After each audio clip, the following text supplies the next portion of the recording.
Cynthia with Cooking Around the World. Today we're going to visit Ireland, one of my favorite countries. And we are going to make Irish soda bread from Northern Ireland. Up there, we're going to do a different version. Their version is what they call farl. It is soda bread that is cut into 4 pieces. And we're going to use our griddle or a frying pan to cook them flat. Rather than baking them in the oven or baking your soda bread in the oven, we're going to cut it into 4 pieces and then fry them on a griddle, bake them. So let's start. 4 simple ingredients. We have our flour. You can use, I'm just going to use white flour today, but you can use whole grain flour or a mixture of both. I'm using salt, of course baking soda because we're making soda bread, and buttermilk. Now if you don't have buttermilk at home, you can always mix regular milk and add lemon juice or vinegar to it to make it a thicker buttermilk consistency. All right, here we go. You're going to need a 1 cup measure. We're taking 2 cups of your flour into my well-used Tupperware bowl. Another cup. Alrighty, we're going to mix our dry ingredients first. Then you need 1 teaspoon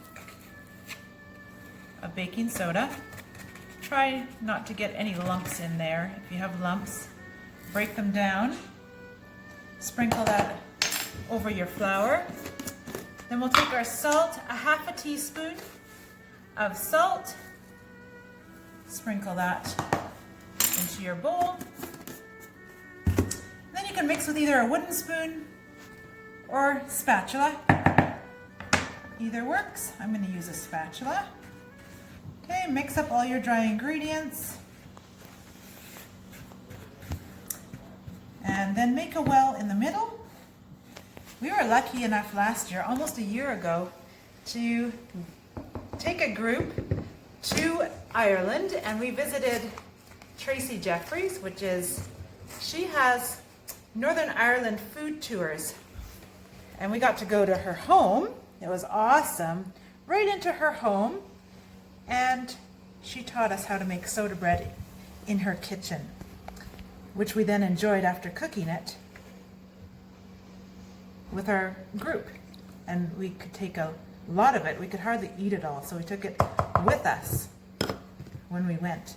All right, so now I've measured in a cup of low-fat buttermilk. You can use full fat too if you'd like. And I'm just going to mix that up. With my spatula, mix it up. You don't want your dough to be too wet. It's got to be a nice consistency that we can take it out of the bowl eventually and work with our hands on the counter. Now this looks to be a little bit too dry still. So depending on the temperature, the humidity of where you live, it's going to make a difference in how much liquid you need with your dry ingredients. So I added a little bit more, and I think even a bit more.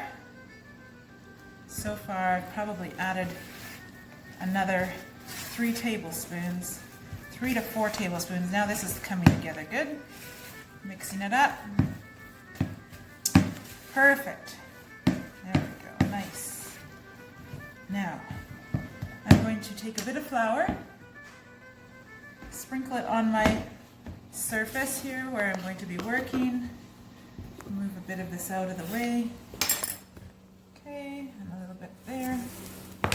Now I'll just take that all out of my bowl.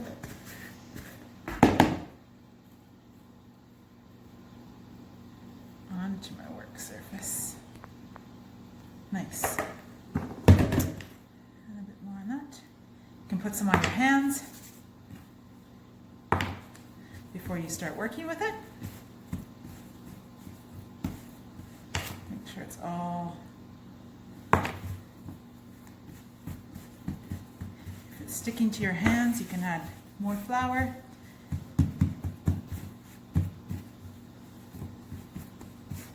There we go. That's looking nice. Lovely.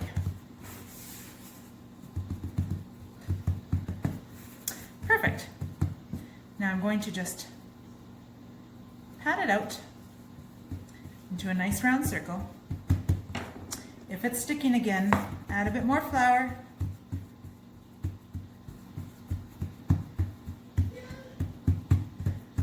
Okay, I'm going to grab a knife here. A butter knife will do.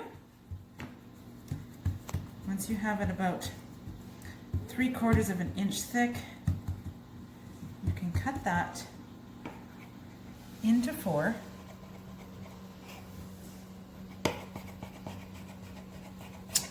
And then I'm going to take it over to my griddle.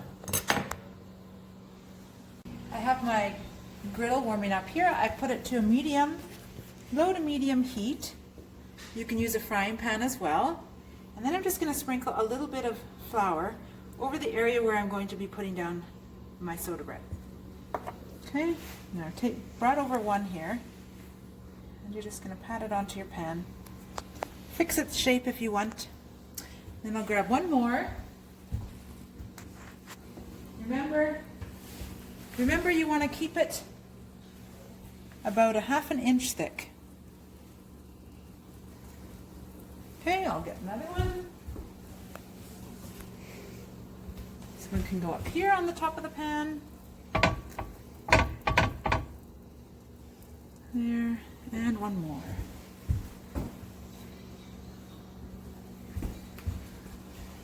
Now I'm going to let this cook about 6 to 8 minutes each side. When cooking your soda bread, you have to be a little patient. Sometimes you think it might be done, but remember it's slowly cooking in there. So it's been here now for about 6-7 minutes. I'm going to flip it over. Boop. There we are. There's one. Beautiful golden color on the other side. Okay, and this side, we'll just... Oh, it's looking good. This is a nice simple way to make yourself some bread to go with dinner or just as a treat. Oopsie. It was a little bit too close on my pan. So it seems like my soda bread, my farl, is taking about 6 minutes each side. I'll give you a glimpse there. It's been about 6 minutes again. So now I'm going to prop it up on its side. Prop this one up on its side. Can you see that? And kind of lean them against each other if they need it. I want to cook the base of them or the edge of them all the way around. This one, same thing. I'm going to prop it up, maybe hold it against. Well, get a little bit of a tent going here. This one, you can even hold it if you need to. But you just want it to cook on the edge, get some nice color, and then you can flip it to the next edge and go around the soda bread that way. I think our soda bread is finished. Look at the color that we have on these now. Nice and brown, and they've really cooked up to be nice and fluffy. Look at this. What was once 1/2 inch, they're now definitely over 1 inch thick. Each of these will really fill you up. I'm going to show you a couple ways that you can eat these. So, right now they're pretty plain, but the best way to enjoy them, I think, is with butter and jam. Or, if you have a bowl of Irish lamb stew, you would just eat this on the side of it, dipping it in the broth, or have some butter with it,